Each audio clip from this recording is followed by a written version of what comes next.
Hi guys, welcome to the Improvement Season podcast. That is me saying it in a kind of not sure what we're calling it, and we've said that a few weeks, but it's even more not sure this time because there have been a lot of things going on in the world, and that's had implications for loads of different organizations, companies, businesses, families, whatever. Everyone's been impacted, I guess, across the world, and one of those is the UK DFBA, which was the organization that we were both hoping to compete with, have cancelled all their qualifiers, and they only have the international final currently running. Again, we don't know if that's even going ahead. And then the novice show was moved. I think that was actually meant to be in May, has been moved to October as well. So I guess let the listeners know where your head's at, Pascal. Yeah, I mean, I think I speak for everyone at the moment that it's all over the place due to the uncertainty that is going on in the world. But at the same time, because everyone knows what is going on in the world, right? And the only news that everyone is hearing at the moment, and that is also being talked about, is that thing that is right now going on in the world, which I don't want to spend too much time in this episode because it just like, I don't know, so many people are now fixated on that one topic because that topic is everywhere. And it's hard that it's not impacting everything that you're talking about and that you're doing at the moment, because it has like a global impact on basically everything that you're doing.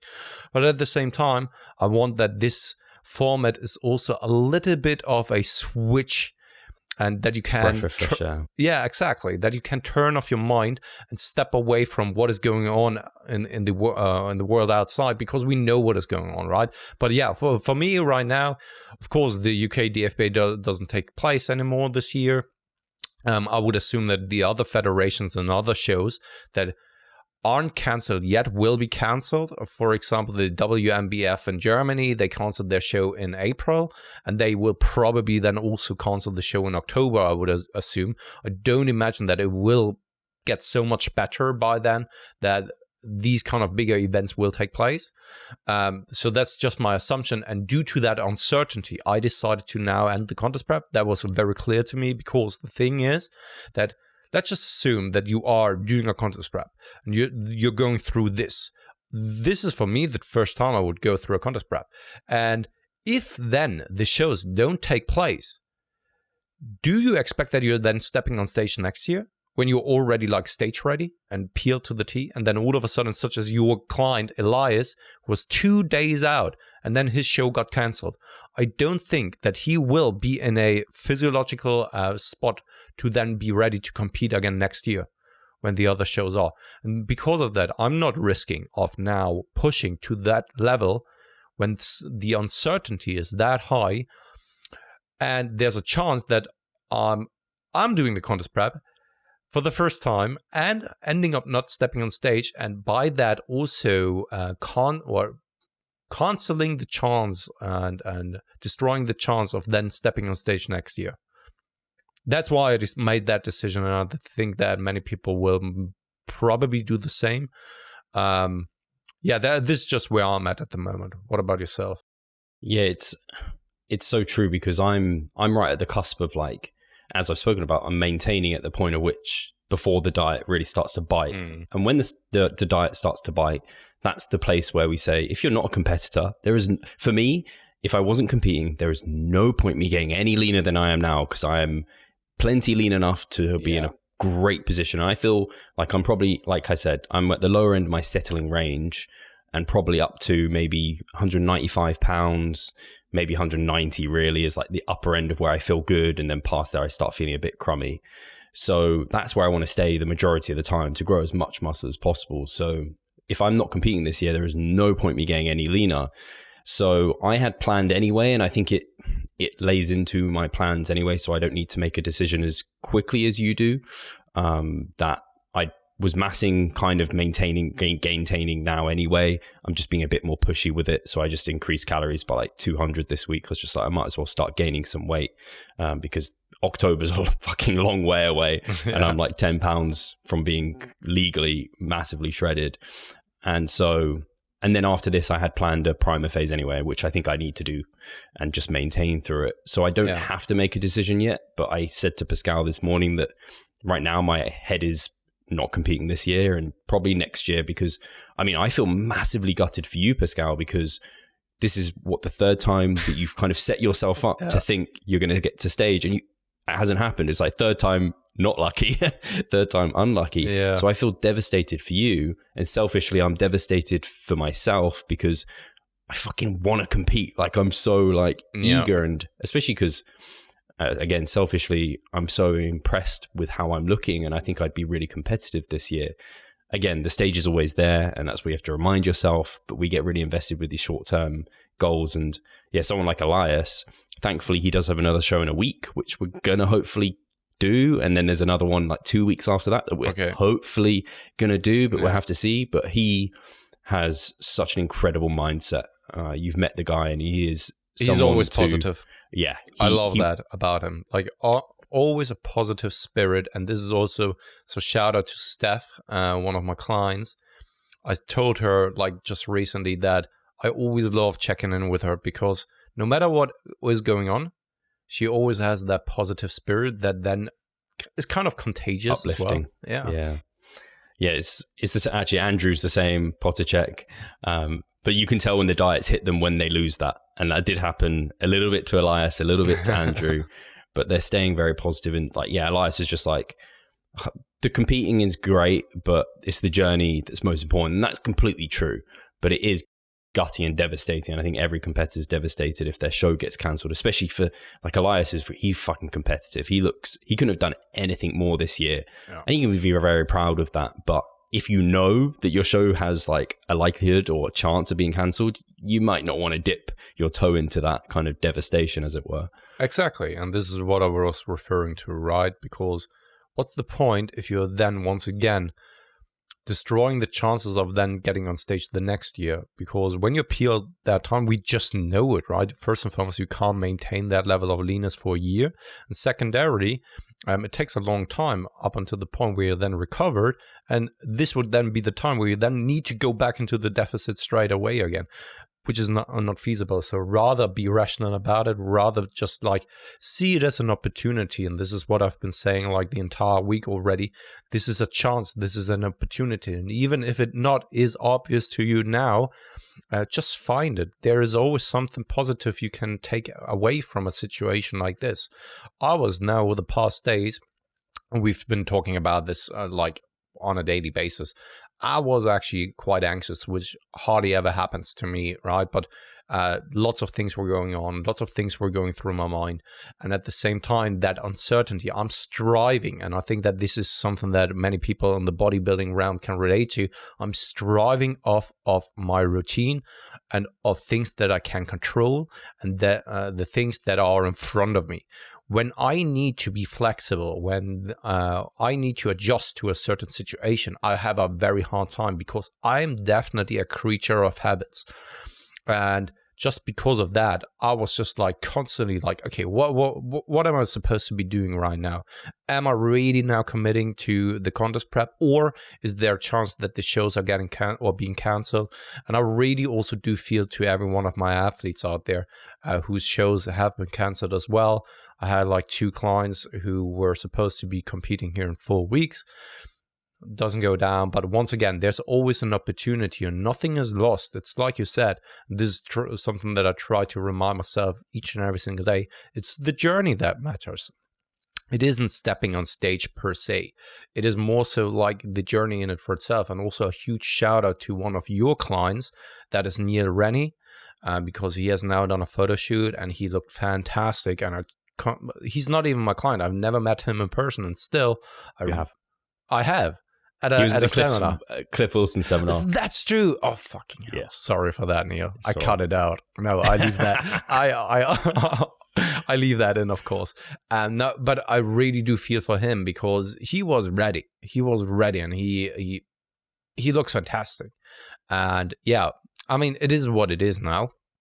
Once again, you kept me this time very much sane throughout the entire week. More of the time, I would say that I'm more rational than you are, but this time it was the other way around, that you kept me sane. And what you've been saying is like, okay, don't stress about the things that you can't control, which is always what I tend to say, but I totally forgot about my own saying here. But don't stress about the things that are outside of your control, but rather focus on the things that you can do and are in front of you. And this is what I've tried in doing here, being more like a stoic here this week, and it helped tremendously. Like, tremendously. And we were both saying, with everything going on, our sleep's just been negatively impacted. And it's just frustrating. Like doing all the good sleep hygiene and everything, but the biggest thing, and I guess it's you realize how much stress just plays a role. And even if it's not like a huge obvious stressor, it's just the constant uncertainty, the constant like bombardment of news and media and opinions and voices. And it's just like, I couldn't get it out of my head every time I was going to bed until last night. Both of us had a good night's sleep and we both feel a lot better today. What did you do for it? Tell me your secret. I actually took De Novo Zen, which has melatonin in it, which I think is probably the most potent thing in there. I took that. Maybe that had an influence. Otherwise, maybe it was just, I think probably the UKDFBA announcing that opened more certainty. Yeah. Because I'm more certain that I'm not going to be competing, and that allows me to not worry as much. That was probably it. I think for me as well, because of what I just said, that I hate uncertainty. It causes some kind of discomfort inside of me when I don't know what is about to happen, and I can't really go the way I would like to go. So you're at a crossroad and you have to go one way or another, but you can't make the decision because someone else need to actually tell you, like, okay, this is the road that you need to take because the other one is leading nowhere or so, right? And thus I was kind of paralyzed, where it's just like, I need someone to give or make the decision for me because I can't make it for myself or on my own. So I think that helped tremendously. And also there's something that I told you off air, because I have a lot of investments and the stock market just like massively crashed. And this is, I think I've done it even on the stories here last week. This is the craziest thing that I've ever seen in my entire life in regards to the stock market, what has happened here last week. I've never seen anything remotely like it, and I don't think that I will ever see something like this once again. But because of that, I was just like constantly bothered by that as well. And whenever I went to bed and I slept, I was dreaming about the stock markets and the candles. Everyone who is a little bit familiar with the stock market knows what candles are. And I was just like, the candlesticks. And I was just constantly dreaming about candlesticks. And it was awful. And then I needed to wake up to check the stock market. And just to give me a little bit of a relief. But it wasn't really a relief because the stock market still continued to plummet.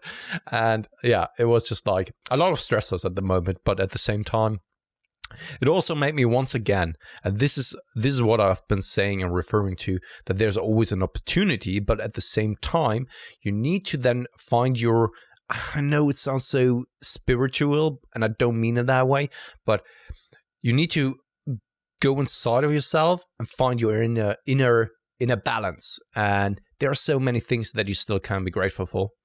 And I know how cheesy that sounds, and I don't want to be or sound like that life coach who is just like, you need to be appreciative and grateful for the things that you have. But there is some truth to that. And I think that, I have a lovely family at home, and I could ask myself the question, like, if I lose all the money I have, right, and I have nothing, would I still be as happy as I am right now? And I can say with 100% certainty, it's a yes. Because I have friends like you. I have the things, so I'm working a job that I love. I have my family at home. That it means the world to me. So fundamentally speaking, nothing changes. Nothing changes. It's just, this is a complete side tangent. Or it could kind of, my dad called And he was a financial director, and he's into stock markets and everything. And the main thing that stuck in my mind was that he was like, you know, you can always move home. He was like, I imagine your business could be impacted by this. You can always move home if you like have no money. I was just like, I don't want to move home with you. No. That would be such a big step backwards. Yeah. Oh, dear. No, but yeah, I mean, there are so many things that we can be grateful for. We are living in a privileged society, after all, even if something like that massively impacts our lives. And I know that this is something that we've talked about just recently. We can't compare our problems with the problems some other people in the world have, because you are, I don't know, on different standards or levels of Maslow's hierarchy of needs. But at the same time, when we boil it down, we are all human creatures, and we are all just, everything we need is like very simplistic, right? And as long as we have that in check, actually we can be quite grateful for the things that we have. You know what, that I know I'm going to be ultra specific and niche with that kind of and comparison, in that, like, you know, the guys that will say like, oh, you can't make gains in like a home gym, you have to be in a commercial gym. They'll be like, oh, you can't make gains in a commercial gym, you have to be in this state-of-the-art bodybuilding gym with this like amazing equipment that you wouldn't have available anywhere else.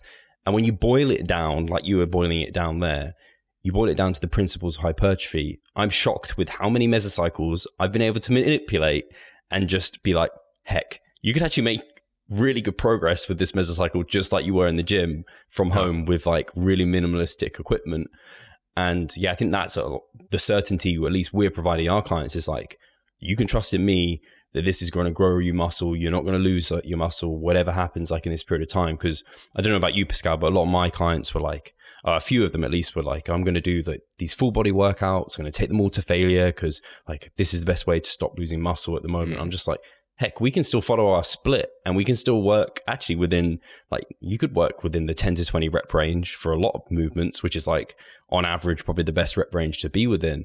So yeah, that was exciting to me, and I think a lot of people lose their head, especially us bodybuilders, with that sort of thing. Absolutely. I couldn't agree more. And this is something, so it's relatively new to myself to also prescribe these type of workouts. I know that I can. I know because of the fundamental principles just needing to be ticked.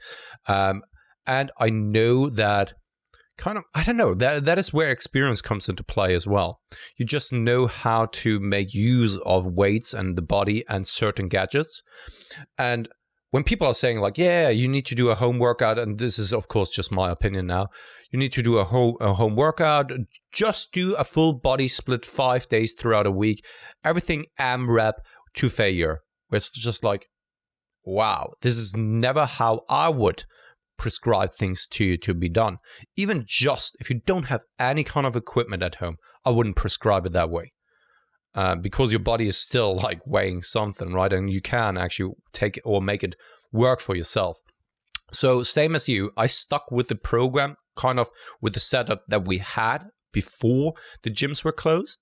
So let's just say like 5 days a week, upper, lower, or so, right? And then just made it work with the equipment that we had available. And it can be, it's kind of a spectrum. I've made a video about that over on our membership site. It's kind of a spectrum where you have like no equipment at all, right? Up to the point where you have like something like a home gym at home. And even with no equipment whatsoever, you can do insane things, right? You just need to be a little bit creative. Just like take empty water bottles, fill it up with water, put it into your bag, take the bag on, do incline push-ups, and let me see how you can manage to do above 10 repetitions when you have an additional 50 kilograms on your back or so. I've done inverted rows with my weighted vest and also incline push-ups, and I've done 10 repetitions. 3 sets, 10 repetitions, and it was inverted killer. rows are hard. Yeah, even body weight. Exactly, and also with the bands, right? And at the same time, you can get such a nice stimulus. And I have just very rarely prescribed AMRAPs and failure reps. Very rarely, because the things that you're doing are first and foremost novel exercises Secondarily, you can always find a way to make them overloading. And I'm not speaking about certain special intensity techniques or ways to do it, like Bosu ball squats or so, but just like, okay, put on that back, for example, right? Super easy. Or take a band to make things a little bit harder or so, right? Super easy. And I mostly prescribed things in the 10 to 20 repetition range. And as far as we know from the scientific literature, everything in that range, like 6 to 20, or I would even say like, I mean, we could go all the way down to 1, but how productive is 1 repetition for hypertrophy, right? But everything in between like 6 to 20 repetitions is probably a very, very stimulative range. And just having a barbell on your back or letting that tension and that weight come from something else, doesn't matter. The body doesn't decipher or differentiate between those, where it's just like, you are squatting right now with a barbell, so you're getting all of the gains. When you don't do that, but carry a back, you don't get those gains. It doesn't make sense. It doesn't make sense at all, right? So you can get such an incredible stimulus in from still at home. And I don't think that you will lose anything. I don't think that you will just maintain when you do the sufficient amounts of volume and intensity. I even think that you will gain something and you will progress. And at the same time, I also do think that it is probably even beneficial for just like novel adaptations, adaptive resistance maybe, and also, especially, and this is something I hardly have heard anyone talk about, connective tissue, right? Because we are always going through the same ranges of motion in the gym, especially when we do machine work and stuff like that. Right now is the time where we are, for the first time in like a very long time, not able to go through these ranges of motions. But we have to be creative and do other exercises and other movements. And this is probably a very good thing for those connective tissues. Hey, Pascal here. I just quickly wanted to remind you of our online coaching service. At Revive Stronger, we put a huge emphasis on the personal aspect of our coaching. And if you want to take your physique and knowledge to the next level, hit the link in the description below.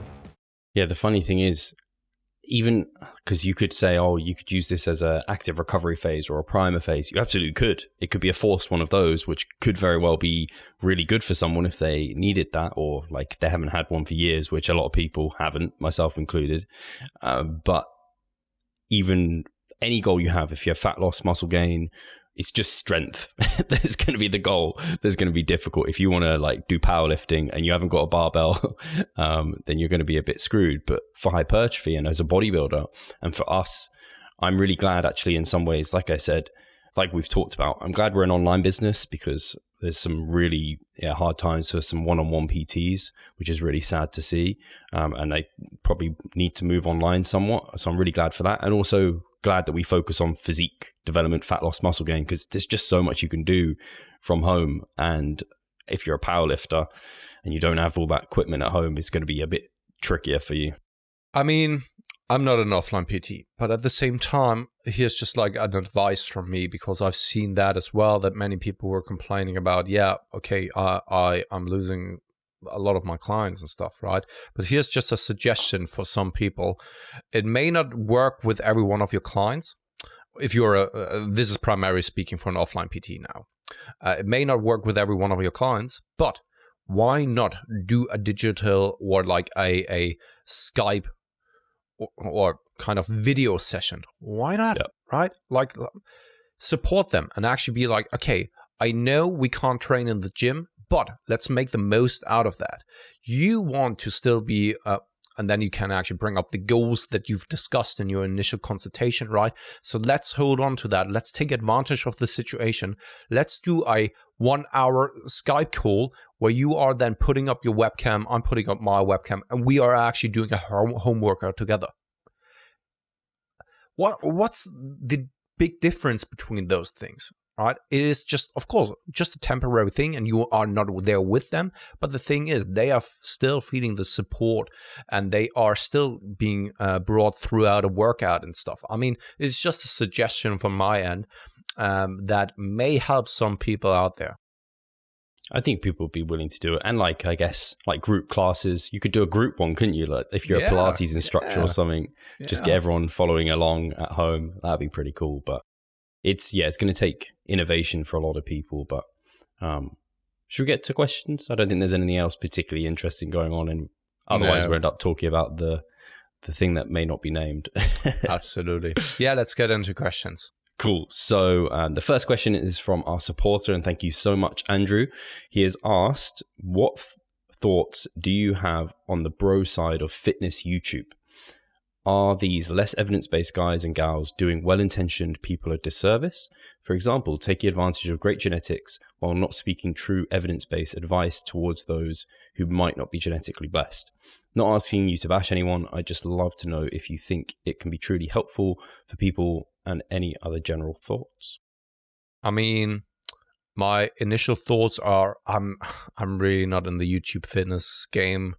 I'm not following anyone who's doing something on YouTube, basically. Not even Jeff Nippert or so. I'm not watching these kind of videos.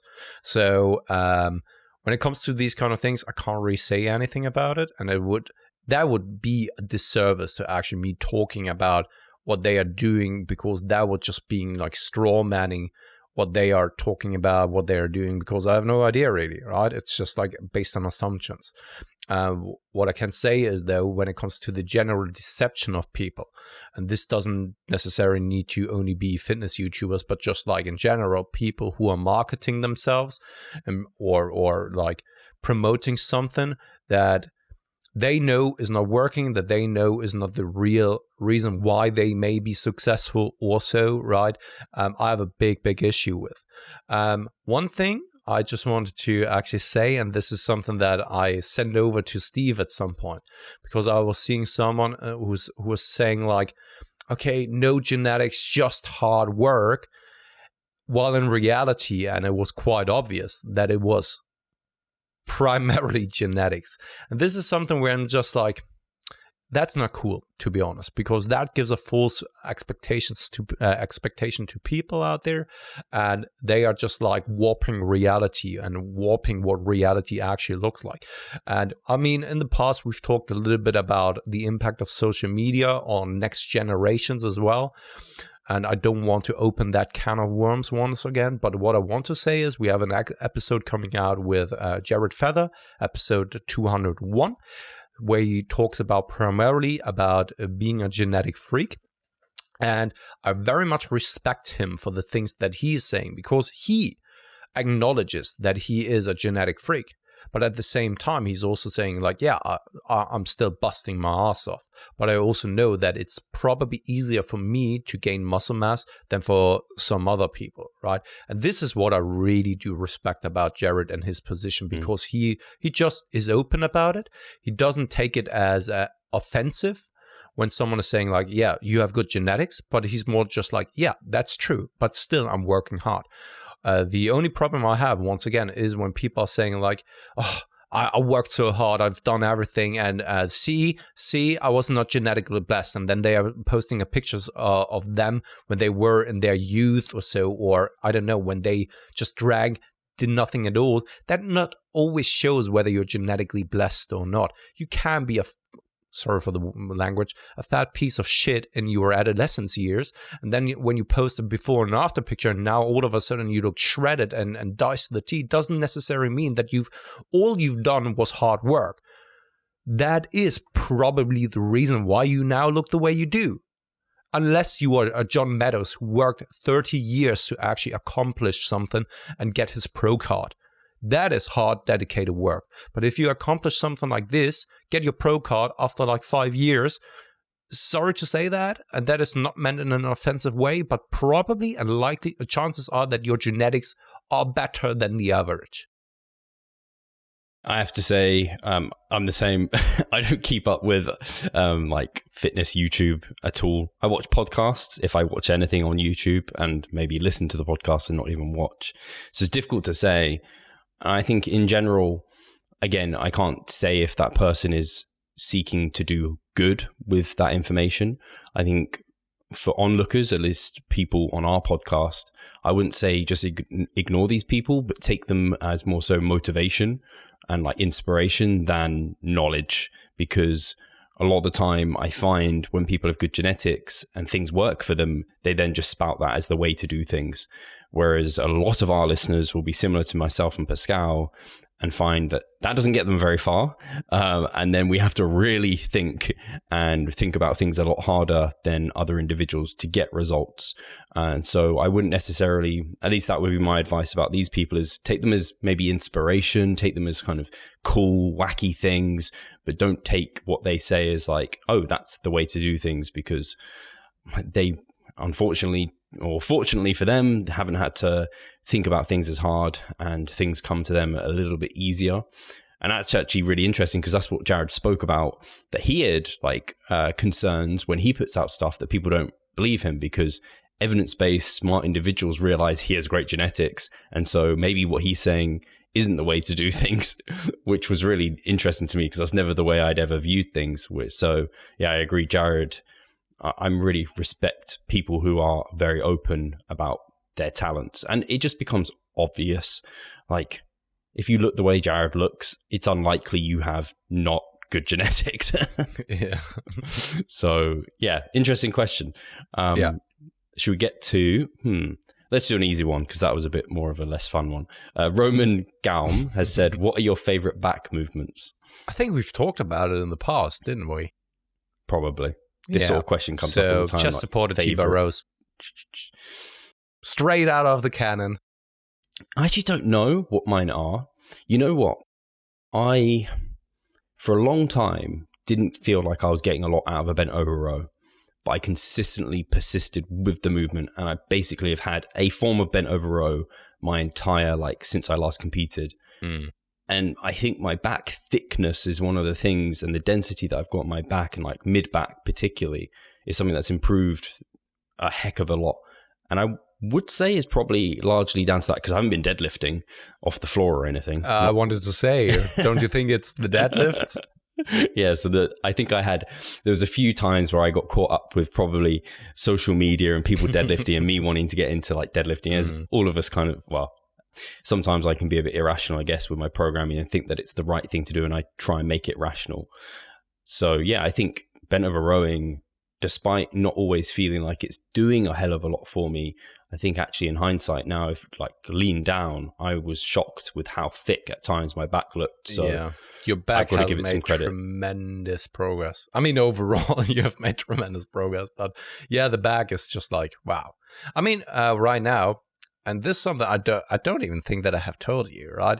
But whenever you've now were walking around like shirtless, which wasn't that often, but you were looking like the people you see behind or backstage at a bodybuilding show that actually like pro kind of status, where you're just like walking around, the belly is sticking out, but the belly is just like, I don't know, muscular when it's sticking out. You know what I mean? Like the thickness, the density, and all that kind of stuff. I appreciate that. Yeah.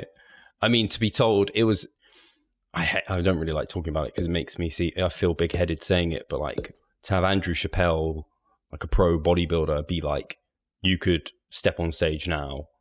And I don't think I still wouldn't feel comfortable stepping on stage now, because I know I don't want to step on stage knowing I've got like obvious fat like on my glutes and hamstrings and things.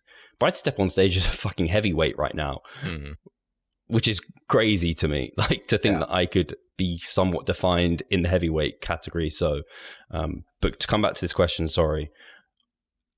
How do you feel about assisted pull-ups? I really get a really good connection with assisted pull-ups. They are great. They are great. The unfortunate thing, though, is because I'm not the tallest. I know the other way around. I'm tall enough so that I'm always hitting the limit first before I'm at full peak contraction. You know what I mean? And I need to, and this sounds very weird and kind of bro-ish, but I need to try to get a peak contraction before the actual entire range of motion. You need some yoga blocks for your knees. I think I do. Yeah. Shove some yoga blocks. But yeah, they are great. Like honestly, much better than pull downs, in my opinion. I don't know why, to be honest. Probably because you can actually bring your chest slightly more above the handle. I don't know. Wait a second. I'm just trying it right now.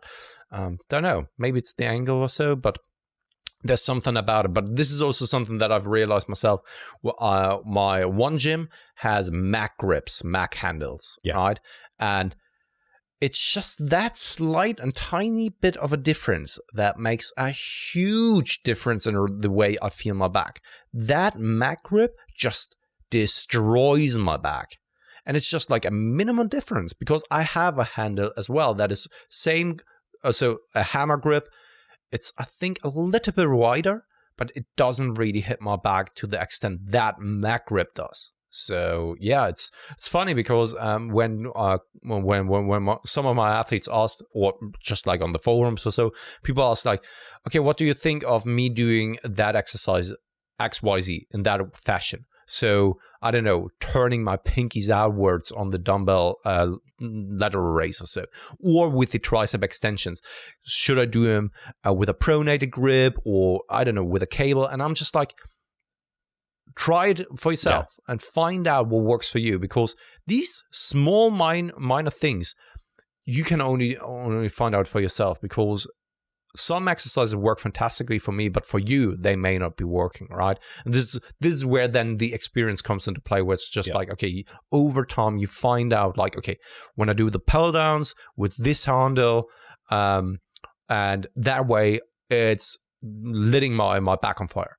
If I don't do them that way, and just like small minor corrections where someone else would be like a guy who's into biomechanics and would be like, no, this is the way you need to do the lat pull downs because that's the right way because of scapular retraction, blah, blah, blah, whatever it is, right? Then you're doing it that way and all of a sudden you don't feel the back that well anymore, right? So very well said. And actually, just on that note, very quickly, do you have soft D handles? Have you ever put those over like a lat pull down? No, never tried those. They can be handy just because you can have a free wrist grip on things. Yeah. So again, it's little things that might just fire something up a little bit differently.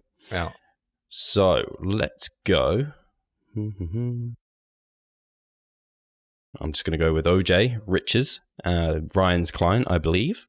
So he has probably asked before, difference in using plate-loaded machines, hammer strength, for example, or cable-loaded pin plate machines, like fitness. Both are machines, but differ slightly in how the weight is loaded. I don't think anything like that has been asked. No, but it basically ties into the point that we brought up just now in the way that your body responds to a certain exercise, especially machines, because they are kind of giving you already the range of motion and the way the resistance works, right? It may not work for you. The best example I always can bring up is like the chest supported T-bar rows. When you are a female that is only like 5'2", I mean, and you can't. You can barely look over the pad. Will that machine be good for you and proper for you? Probably not, due to your mechanics and stuff, right? Whereas for someone like me, it's perfect height. I can actually position myself so well that I target my back that properly, right? And when someone is super tall, probably not the best machine for him as well. And that is kind of a free weight machine. And now just tie down to something like a stationary machine, where it's like the range of motion and the movement pattern is even more limited, and it could very well be that it doesn't work for you at all. And maybe also here it's just like the engineers thought that it's a good idea, but it turns out the machine is shitty because of that your mechanics are in a detrimental position, or that the machine doesn't work for you or so. And that's why I'm also a little bit like hesitant in just giving you a clear answer like, okay, this machine is great and this isn't, because this is very individual based, because it's just like your mechanics need to suit the mechanics of the machine and vice versa.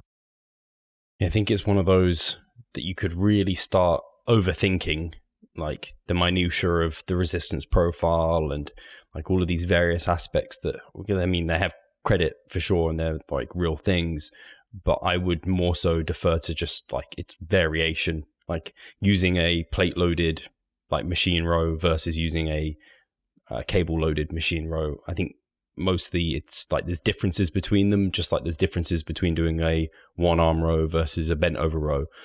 There's just small differences, and I would kind of default to just saying that they are different, and so you can use them and vary them now and then.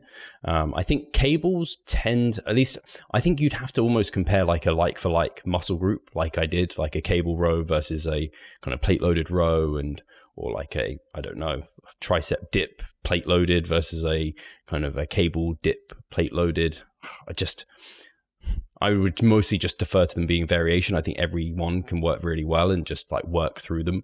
And I just wouldn't, I think you can probably get yourself in a bit of a fiddle when you try and think about it too much. And I think it's just not worth the time and effort that you're going to spend doing that. It's like I said in one of the episodes, if we ever get to the point of owning our own gym, right? I want to travel the world, try out different machines all across the world and find the best machines there are and put it into the gym. It's just like, because you there are so many machines out there where you're just like thinking, the engineers who thought that this may be a good idea, what kind of drug did they take before actually manufacturing that machine? Because some machines are just like, no matter what you're trying, it doesn't feel good at all. At all. And some machines are just like, holy shit, this is the best thing I've ever tried. On that note, what was I going to say? Yeah, on that note, do you ever find that, because I guess this makes sense, as you work with an exercise longer and longer, the stimulus to fatigue ratio could worsen. I've certainly found this, and that's kind of, I guess, leads into staleness, where the exercise just gives you much less, but beats you up a lot. Like for me, for example, like especially like squats, for example, if I keep them in for a long time, I get to a point where I'm like, I'm just hitting my head against a brick wall, and these are really timing me out right now, and I'm better off rotating it. But then when I rotate them back in, they feel much better. So I think that's something, like when you put that into the mix as well, I think you could have your favorite couple of exercises, but I don't think there's ever a time, especially as a bodybuilder, where you're like, I'm just going to do this movement forever, because I just think it will provide you less and less over time somewhat. Yeah, I think I even talked about it when I, at the beginning of my contest prep, I think, like 4 weeks in, where I then changed to something like from incline pressing, like free weight, to the machine, and also from normal squats over to the hack squats. And sometimes it's just like, after a while, when you've done them for a very long time, it can feel just like, I don't know, it doesn't feel natural anymore, which doesn't really make any kind of sense, right? Because from a, you would assume that the movement is getting better and that you're getting more efficient at that one, and the movement pattern is then better and it feels more natural. But sometimes it's the other way around, and then switching things up just for a while, then going over to something like a hack squat, trying that for a while, like 12 weeks, 15 weeks, whatever it is. And then once this feels a little bit like, go over to the back squat again. Yeah, definitely. Absolutely.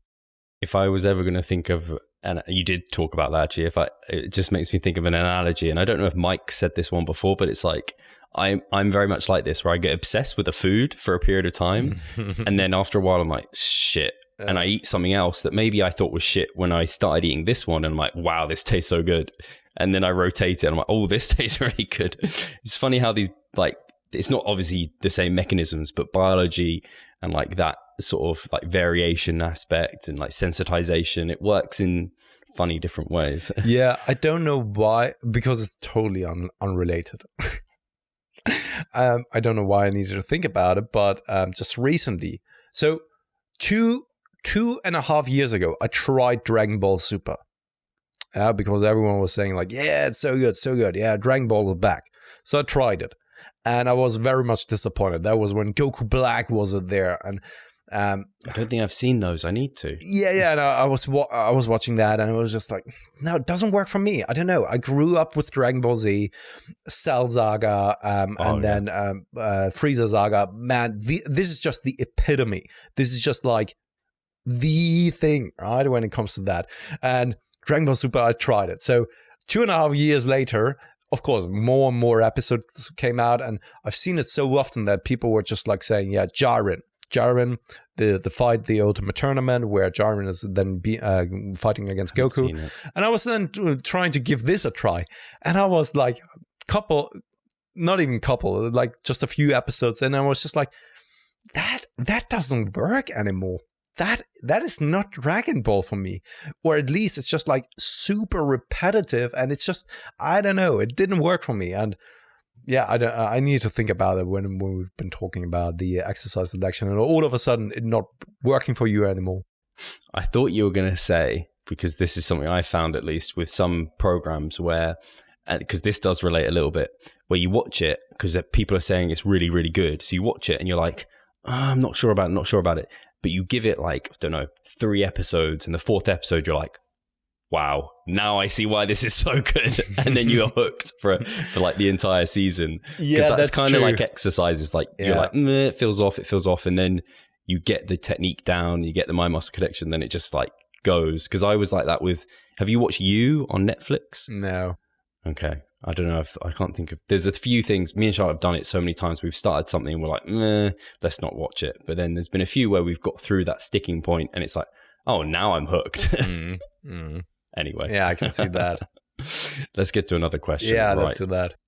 Let's go with Marvin Ferguson. Oh gosh, it's a really long question. Let's go with it. Yeah, now you already said his name. That would be unfair to actually say like, oh no. I think I can see like 4 question marks in the paragraph. Oh god. So maybe we'll take each one by one. So what are some good basic progression schemes for beginners, intermediates, and advanced lifters? Hi guys, Steve here. Just wanted to take a moment of your time to remind you of the Revive Stronger member site. Inside you'll find a thriving forum, a growing exercise library, presentations, research reviews, and courses. If you want to get involved, sign up via the description. Examples, just adding reps on the right, or okay, we don't need the examples. I mean, I think, haven't you done a presentation on that one over on the membership side, progression schemes? Or no, you've been doing exercise selection. Yeah. So, I mean, when we have many progression or ways to progress, right? So when we just brought it out to something like hypertrophy, then just like hypertrophy and powerlifting, for example, then of course we have something like a linear progression. I mean, what is it? The conjugate method. Then also we can then do what we are mostly doing, something like double progression, triple progression, quadruple progression, where you're then kind of varying the different variables on a weekly or workout to workout basis. So I think Steve has done a very good post at some point where he has a kind of a hierarchy where you then can ask yourself like, okay, step 1, this is what you do, right? Do you have it from the top of your head how the order was, Steve? Yeah, it was basically auto-regulated progression, and that was the model. And I think that you could apply that. The reason I like that is because I think you can apply it to beginners, intermediates, advanced, and it uses sets, reps, and load as a way to progress. And so it was a case of, I can't remember I wouldn't want to try and completely, like I might balls it up so people can find it within my feed, but it was something along the lines of like, can you add, like you come into your session, you start a mesocycle at 3 to 4 reps in reserve because that allows for progression and further. So I think that's always a good starting point. So you start your mesocycle there. You start off with minimum effective intensities, minimum effective volume amounts, and then you kind of do your session, and the next session you go to it and you're like, can you increase load and maintain within that rep range, or maintain similar reps? And if increasing the load meant that you wildly dropped reps, like on a dumbbell lateral raise, for example, it goes up by 2 kgs, then it's like, okay, can I increase by repetition? You should probably be able to increase by rep or a bit of load, letting reps in reserve come down so you get closer towards failure. And then you also ask yourself in that session, like, am I fully recovered and performing really well? Then potentially there's avenues to open a set in addition to that. And then if you aren't if you're kind of beat up, performance is bad, then maybe you even reduce by a set and kind of auto-regulate your way through it like that. But if it was a squat, for example, you could probably add 2.5 kg each side and match reps from last week with a single rep in reserve less. So yeah, that's kind of utilizing reps in reserve, load, reps, and then also sets if you wanted to throw that into the mix. I don't think beginners need to worry about, they can probably just keep adding load to a lot of movements because they adapt really, really quickly. But intermediate to advanced, they probably want to start using that auto-regulated model a little bit more. And intermediate lifters may even find that every other week they can increase the load and repetitions. I wouldn't hold themselves back necessarily, but it's a good basic kind of way to move through a mesocycle, I think. Yeah, absolutely. Then he says, I recently listened to you both briefly speak about beginners not needing much in the way of programming to see results early, but that there was some merit to learning proper progression could have its benefits down the road. Are there progression models that shouldn't be used at certain stages of training? So, no, I don't really think so. I think if you use the auto-regulated model, then, and you're moving through your reps in reserve, then that almost moves, you progress at the rate that you can progress. So like I said, you might find that a beginner, when they're looking to add load to a squat, that they can match reps and add 5 to 10 kilograms every week. Whereas someone intermediate, it might be 2.5 to 5 kilos, and they see a rep in reserve drop.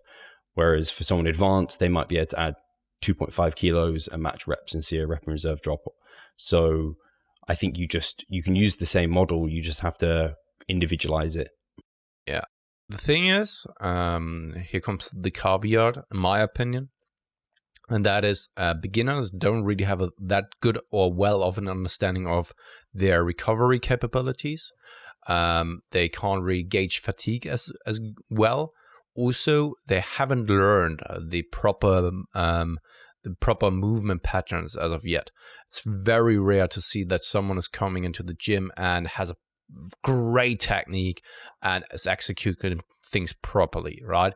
So, because of that, I would be very cautious with adding sets recklessly, because that could add up very, very quickly and also then having detrimental effects later down the line, because not only are they now ingraining bad movement patterns more frequently because they are doing more work, but at the same time, because of that, they are putting themselves under increased risk, because when they may, so I'm just assuming that they may add some bad movement patterns, they are then also putting more and more strain on their body, on connective tissue, and it could very well later down the line bite them in the arse, and it's much harder to relearn a movement pattern than to learn it properly in the first place.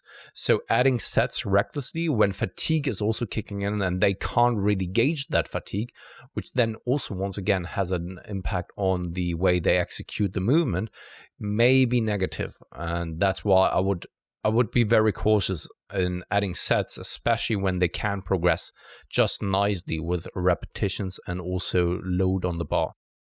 Yeah, I think that's a good point, because the auto-regulated model, it assumes a lot about you in terms of your ability to gauge RAR, your ability to gauge, have good technique. And I think you kind of said, is there anything else you wouldn't use? And I guess, in my opinion, you wouldn't take beginners to failure. That's something you'd also avoid. Just probably the more advanced things are modulating set numbers and working through volume landmarks. And then more advanced is edging closer to failure, because really they're the people who benefit from more volume probably and benefit from getting closer to failure than a more beginner lifter. Otherwise, the basics don't run out for the beginner. The principles are still the same. It's just everything slows down massively. That was a post I did recently, was novice, intermediate, and advanced. And the way I like to think about it is a beginner gets results basically not knowing any of the principles of training and nutrition, they still progress. An intermediate lifter, they have to have some basic understandings of protein, I need to eat this certain amount, and some basic understanding of training harder each week and moving through the gym. And then someone advanced, and they will progress. And I kind of said a beginner will progress every session, and an intermediate will progress maybe every week, every other week. And then someone advanced, are lucky to progress every month doing everything right. And that's when you're advanced. And I like framing it that way because so many people are like, I'm an advanced trainee. And I'm like, you don't want to be advanced. Everything slows down when you're advanced. And then it gives people a conceptual framework of, my results aren't as quick as I would expect them to be. Maybe I need to think a bit more about what I'm doing. And then as a novice, you can maybe be like, I don't need to think about volume landmarks into that great detail. I can scale back my kind of obsession with the gym and just focus on kind of the basics and getting technique and, like you said, progressing load like frequently and that sort of thing. It's funny, and I would like to hear your take on that one, because there has been a common notion over the past, I don't know, maybe it has been around forever, since the age of lifting, that people are then saying like, eat big and lift hard. What do you think about that? What I actually had a t-shirt, what was it? It's like, get big. I can't even remember. I was like, go hard or go home, basically. It was that sort of thing.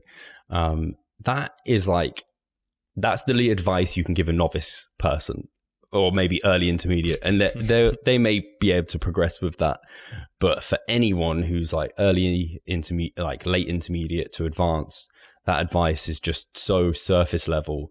I don't know. I'm trying to think of a comparison. It's like trying to tell someone how to drive a car and just be like, just put your foot down and turn the wheel or something. I don't know. It's like, you can't, this is just not going to allow me to drive this car. Yeah. It's just like, sounds is to me an intellectual lazy statement. Yes. Of like, I don't have the answers. Just do this and you should be fine.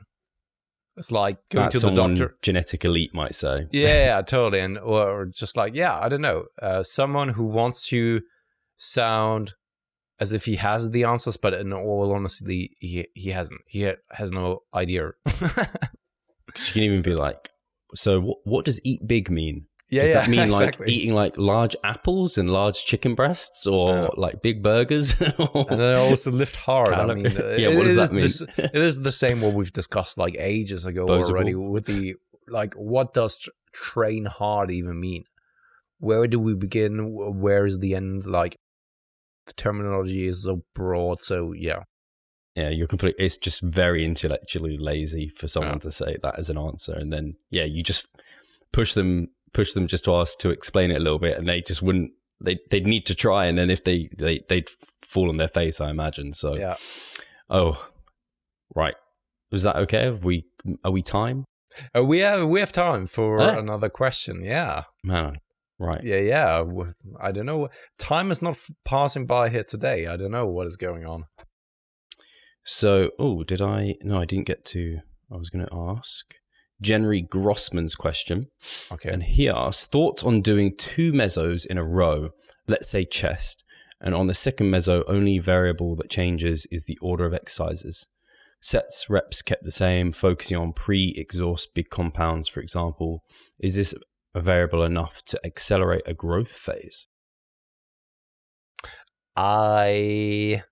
This is just my gut feeling, to be honest. I think that in it for itself, it wouldn't make that much of a difference, I would say. However, my gut feeling tells me that keeping things more so the same would lead to better progress instead of changing things around, because let's just assume that you're going in.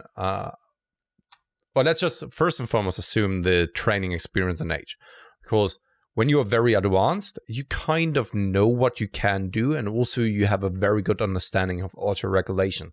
Thus, I think that you should be, from a relative output, very near the limit or kind of where you want to be from week 1 of that mesocycle, no matter whether you are changing the exercise around or not. However, when you are like early intermediate or so, when you change things around, I could potentially see that the adaptations that you've made, let me put it a different way. So when you change things up, let's just say go from back squats to front squats. So many people have perceived it that way, that they are now progressing much, much better, because the front squats, you can put some load on the bar on a weekly basis, and you add 1 rep or 2 reps on a weekly basis. But from a relative output perspective, these are just mostly neural adaptations and technical efficiency that is then going on, right? So there's a false perception of then what true progress is. In that case, it may eventually be, or possibly be, that you are then underperforming because you are now needing to adjust the weights just a little bit. You are not used to that kind of setup or so. But in the end, if the total amount of workload that you've been doing is kind of the same, I don't think that it makes that much of a difference. I would just think that keeping things, but I'm also a proponent of keeping things more so simplistic and the same, due to that fact of tracking the progress a little bit better. And if you're always changing that around, it could make things just unnecessarily complex and complicated. Yeah, my first thought is it's not something I do. I don't often change exercise order within a macro cycle. I tend to keep, like, if I'm having a certain split, that split would somewhat stay static probably for the entire macro cycle. And I at least haven't gone there where I'm like, sometimes if it's very obvious, I might change the split, may increase frequency on some body parts as we're moving along, if it becomes very obvious that a person could do with a higher frequency. But I don't very often vary order that often. I think in some ways, putting like chest on the first and then maybe in the next mesocycle, you're putting it like after back work, for example, on an upper body day, you're kind of semi-specializing on chest and then you've moved it second. So then you're like specializing a bit more on back.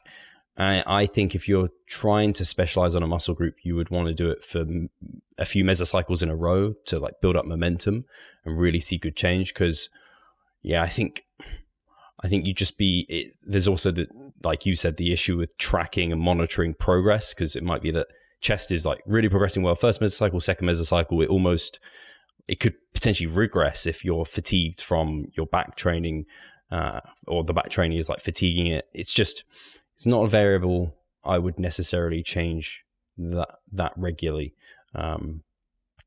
I think it probably is not going to make a huge difference overall as long as you've got everything else. It's just not something I've played around with very much. Yeah, just to bring it back to the question then, because I reread what he has written, and that is like, is this variable enough to accelerate a growth process? So I assume that the way you phrased it is meant that you are assuming that variation is key also for muscle growth, and that variation is very much mandatory and needed to actually then further stimulate hypertrophy. While it may seem logical at first because it may feel that way, we also know from a specificity perspective that when you do something and you get better at it, you probably work at a relative perspective from the output at a very high level and limit. There is always, of course, something like adaptive resistance that over time you would need to do more, and you would then need to spend more time or do more work. And at some point, it's simply not feasible anymore. But changing variables is not the only thing to actually then see any kind of significant growth spurs or so. At least not when it comes to the exercise order. The other variables, when we're primarily speaking about something like repetitions, sets, and stuff like that, sure, this will definitely have an impact because the progressive overload needs to come from somewhere. If you always were to do the same thing, you will still grow, but after a very, very, very, very long time, you won't see the most amount of return of your time investment, right? So yes, there's the variable that you want to change.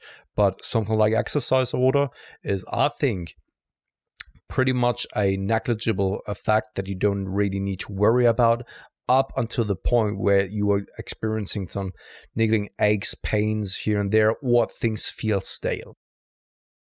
I wonder if this is the same for you, Pascal. My exercise order, well, at the moment, I do like push-pull legs, so it's not something I have to, like I do my big compounds first and then isolations later.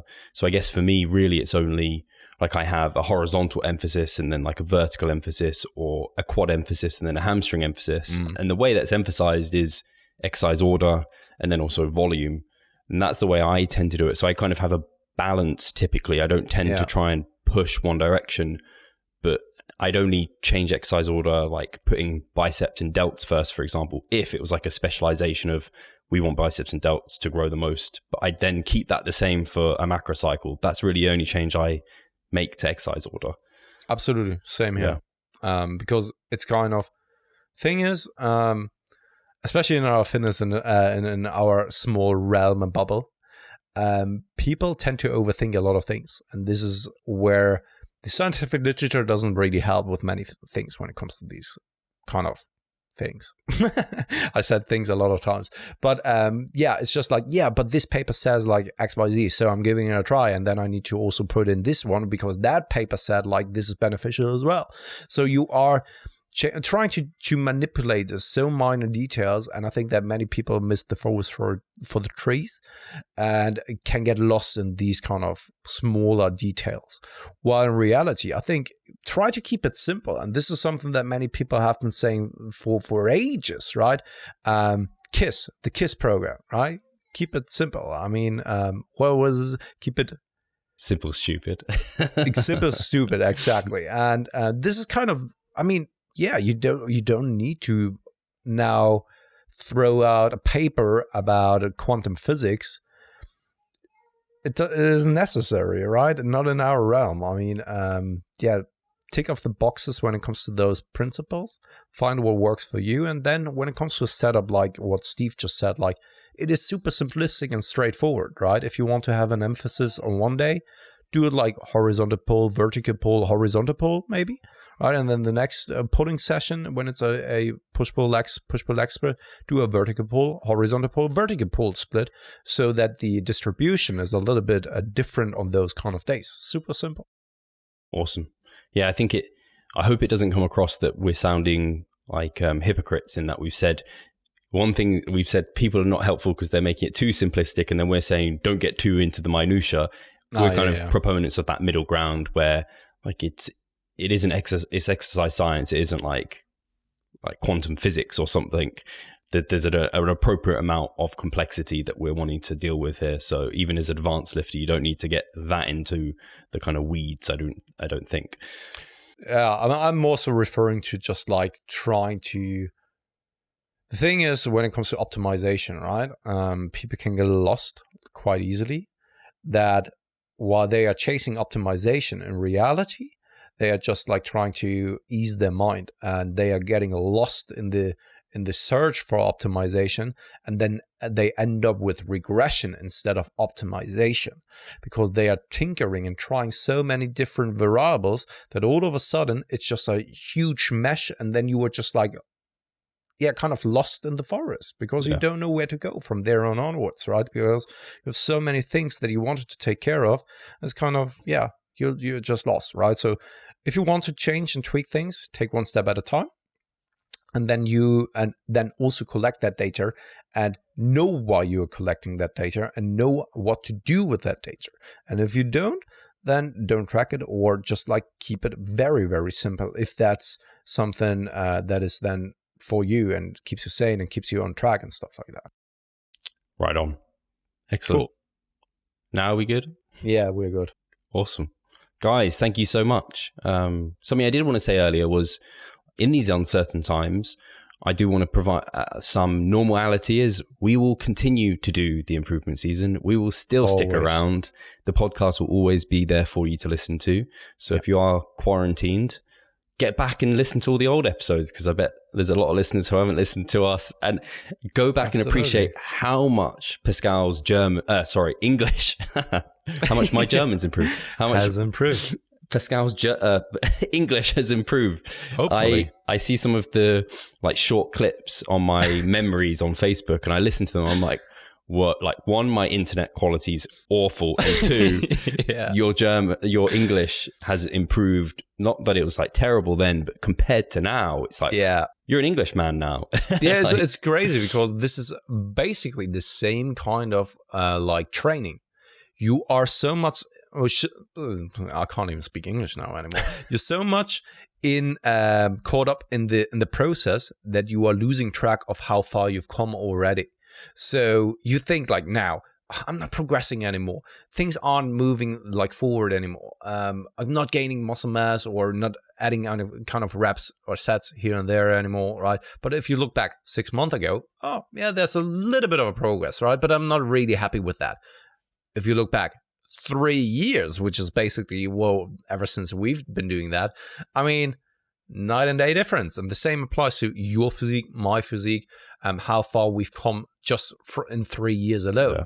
Just imagine now, and this is something that I want to just end the show with, is like, always imagine how far you can be in 10 years. It is a lot of work, and so many people can't really imagine that, but just like try to visualize what it could look like if you just stick with something for the next years. Difference. Awesome. Big difference. Guys, thank you so much. Stay safe. And yeah. Peace and love.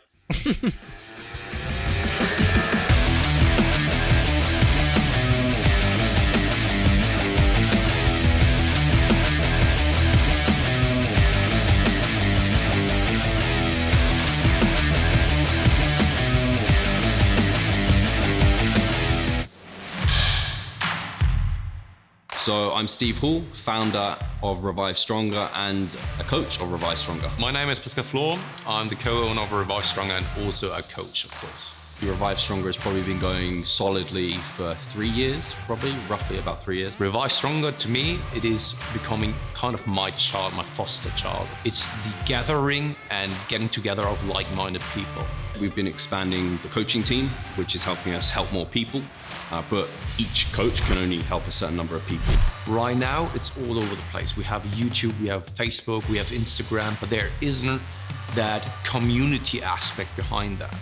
And so the next step for us is developing a membership site. So basically, we want to create a family and a community that is then benefiting from another. A really cool community for people within our little niche is going to be a website. They will get early access to our podcast. You can access us, ask us questions. The community aspect, we have a forum there. You can ask questions, but also you can log your journey. There's also going to be courses on there. Courses, presentations on different topics. Discount of past seminar footage. We will log our journey as well. We'll start vlogging. We're going to have documentaries. Our entire athletic journey. Furthermore, they get access to an exercise video library. The exercises that we love for hypertrophy and maximizing hypertrophy, we're going to go through those in depth, telling you how to execute them. We kept them concise and also mobile friendly so that you can watch them in between your sets. I'm super excited to grow this community. The amount of value that we're going to be delivering is huge. And I'd love you to be part of it. You will get so much out of that. I'll see you inside.